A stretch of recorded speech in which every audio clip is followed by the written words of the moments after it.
श्री स्वामी समर्थ. आपल्या चॅनलवरती पुन्हा एकदा तुमचं मी मनापासून स्वागत करते. आजच्या व्हिडिओमध्ये मी तुम्हाला संक्रांत कोणत्या रंगावर आली आहे, म्हणजेच कोणत्या रंगाचं वस्त्र आपल्याला या दिवशी घालायचं नाही, त्याचबरोबर कोणत्या रंगाचे कपडे आपल्याला या दिवशी घालायचे आहेत, अशी संपूर्ण माहिती देणार आहे. त्यासाठी हा व्हिडिओ स्किप न करता शेवटपर्यंत पहा. याबद्दल तुम्हाला संपूर्ण माहिती मिळेल, पण त्याआधी चॅनलला सबस्क्राईब करायला विसरू नका. लगेचच आपल्या आजच्या व्हिडिओला सुरुवात करूया. इंग्रजी नवीन वर्षात येणारा पहिला सण तो म्हणजे मकर संक्रांती आणि हिंदू पंचांगाप्रमाणे हा सण पौष महिन्यात साजरा करतात. पौष महिन्यात जेव्हा सूर्य मकर राशीत प्रवेश करतो तेव्हा संक्रांतीचा सण साजरा केला जातो. संक्रांती ही एक देवी असून दुसरी नसून जगदंबेचंच एक स्वरूप. पण देवीनं मकर संक्रांतीच्या दिवशी शंकरासूर नावाच्या राक्षसाचा वध केला होता. त्यामुळे देवीला संक्रांती असं म्हटलं जातं. ही संक्रांती देवी मकर संक्रांतीच्या दिवशी दरवर्षी वेगवेगळ्या वाहनांवर बसून येत असते. तसेच संक्रांती मातेच्या हातात वेगवेगळ्या प्रकारचे शस्त्र असतात. दरवर्षी ती वेगवेगळ्या प्रकारची रंगाची वस्त्र नेसून येते. म्हणजे वर्ष बदललं की देवीच्या वस्त्राचा रंग देखील बदलतो. वाहन बदलते, शस्त्र बदलते, म्हणजे प्रत्येक वर्षी थोडाफार बदल हा संक्रांती देवीमध्ये होतच असतो. आता प्रत्येक वर्षी ही संक्रांती देवी एक वेगवेगळं रूप धारण करून येत असते. या संक्रांती देवीची एक छोटीशी कथा सांगायचीच झाली तर फार वर्षापूर्वी शंकरासूर नावाचा एक राक्षस होता. तो लोकांना फार पीडा देई. त्याला मारण्यासाठी देवीने संक्रांतीचे म्हणजेच रूप घेतले. या संक्रांती देवीने शंकरासुराला ठार केले आणि लोकांना सुखी केले. म्हणून सर्वांनी शक्यतो या दिवशी तिने घातलेल्या रंगाचे वस्त्र हे कधीच परिधान करू नये असे म्हणतात. अशी त्यामागची एक छोटीशी कथा आहे. चला, दरवर्षीप्रमाणे पंचांगात संक्रांती देवीचे वर्णन असते. ती अमुक वाहनावर आहे, या दिशेकडून त्या दिशेकडे जात आहे, अशा प्रकारे वर्णन असते. तर ते सर्व वर्णन या देवीबद्दल असते. त्याचबरोबर संक्रांतीच्या दिवसापासून वातावरणामध्ये हळूहळू फरक जाणवू लागतो, बदल दिसायला सुरुवात होते. संक्रांतीचा सण येण्याआधीच वातावरणामध्ये खूप गारवा असतो, थंडीचं वातावरण असते. आणि पण संक्रांतीपासून हा हिवाळा ऋतू कमी होत लागतो, म्हणजे शरद ऋतूच्या प्रस्थानाची वेळ सुरू होते आणि वसंत ऋतूच्या आगमनाची वेळ चालू होते. म्हणजेच मकर संक्रांतीच्या दिवशी सूर्य एका राशीतून दुसऱ्या राशीमध्ये प्रवेश करतो आणि या दिवसापासून उत्तरायण चालू होते. म्हणजे उत्तरायण म्हणजे पृथ्वी सूर्याभोवती फिरते. तेव्हा वर्षातला काही भाग सूर्य पृथ्वीच्या उत्तरेकडे असतो, तो थोडासा झुकलेला दिसतो आणि उरलेला वेळ सूर्य थोडासा दक्षिणेकडे झुकलेला दिसतो. यालाच उत्तरायण किंवा दक्षिणायन असे म्हणतात. आणि आपला भारत देश हा उत्तर गोलार्धात येत असल्यामुळे सूर्य उत्तरायण असताना आपल्याला जास्त सूर्यप्रकाश मिळत असतो. म्हणजेच दिवस हा जास्त वेळेचा असतो, तर अंधार म्हणजेच रात्र ही कमी वेळची असते. म्हणजे संक्रांतीच्या दिवसापासून दिवस जो काही आहे तो तिळातिळाने मोठा होत जातो आणि रात्र ही आहे ती थोडी थोडी छोटी होत जाते. म्हणजे इतके दिवस रात्र मोठी होती आणि दिवस लहान होता, पण या दिवसापासून दिवस हळूहळू मोठा होतो आणि रात्र ही लहान लहान होत जाते.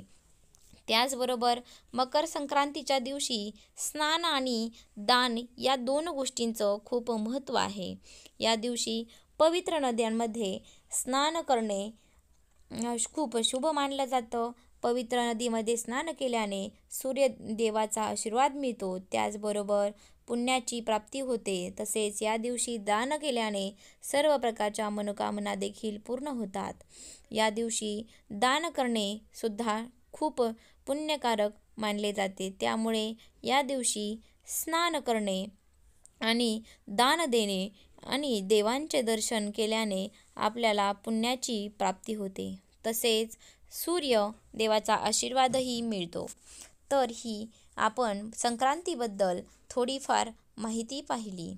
तर संक्रांती आता आपण पाहणार आहोत की शंकरासुराचा वध करण्यासाठी ही संक्रांतीचे रूप धारण केलेल्या देवीचे स्मरण करण्याचा हा दिवस. त्यामुळे पंचांगानुसार या देवीने मकर संक्रांतीच्या दिवशी जे वस्त्र परिधान केले आहेत त्या रंगाचे कपडे आपण घालायचे नाहीत असे म्हटले जाते. दरवर्षीप्रमाणे येणाऱ्या मकर संक्रांतीला देवी वेगवेगळ्या रंगाचे वस्त्र घालते, त्यामुळे त्या रंगाचे वस्त्र घालू नयेत असे सांगितले जाते. पण आपण आत्तापर्यंत नेहमी हेच ऐकत आलो आहे की संक्रांती दिवशी काळा रंग परिधान करावा.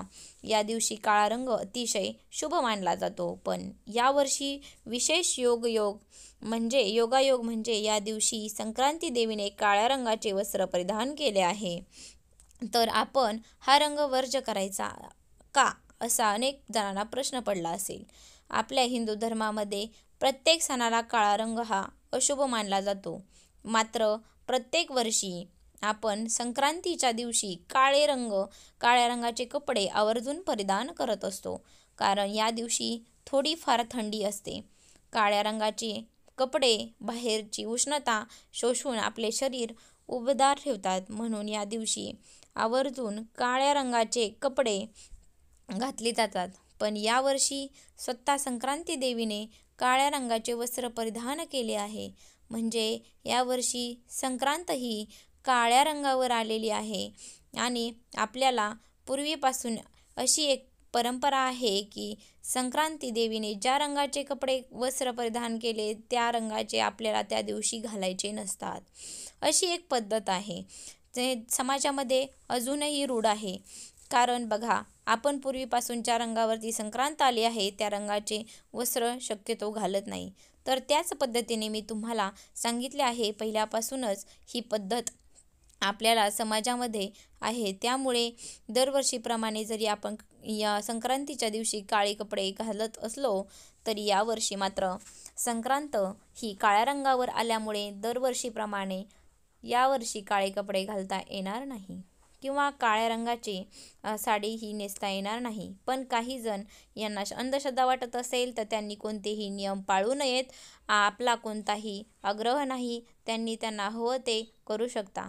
पण अजूनही चालत आलेल्या रूढीनुसार किंवा परंपरेनुसार मी ही सर्व माहिती तुम्हाला दिली आहे. शक्यतो जास्तीत जास्त नियमांचे पालन करा.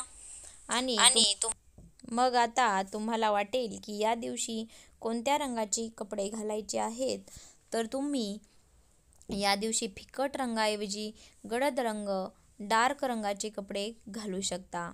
म्हणजेच डार्क गुलाबी, डार्क पिवळा, डार्क हिरवा. यामुळे शरीर उबदार ठेवत असतात. कारण डार्क रंग हे उष्णता शोषून घेतात. त्यामुळे आपले शरीर हे उबदार राहतं आणि थंडीपासून संरक्षण होतं. त्यामुळे तुम्ही या दिवशी गडद रंगाचे कपडे वापरू शकता. मग त्यामध्ये तुम्ही लाल, गुलाबी, हिरवा, पिवळा अशा कोणत्याही गडद रंगाचे कपडे घालू शकता. फक्त काळ्या रंगाचे किंवा स्त्रियांनी काळ्या रंगाची साडी या दिवशी नेसू नका. तर अशा प्रकारे आजच्या व्हिडिओमध्ये मी तुम्हाला संक्रांत कशावर आली आहे, कोणत्या रंगाचे कपडे घालू नयेत किंवा कोणत्या रंगाचे कपडे घालावेत याबद्दल सविस्तर माहिती देण्याचा प्रयत्न केला. तुम्हाला हा प्रयत्न कसा वाटला तो तुम्ही आजचा व्हिडिओ नक्कीच मला कमेंटमध्ये सांगा. आवडला असेल तर लाईक करा, नाही आवडला तर डिसलाईक करा. जास्तीत जास्त लोकांना शेअर करा जेणेकरून या सर्वांपर्यंत ही माहिती पोहोचेल. पण त्याआधी आपल्या चॅनलला सबस्क्राईब करा. धन्यवाद. श्री स्वामी समर्थ.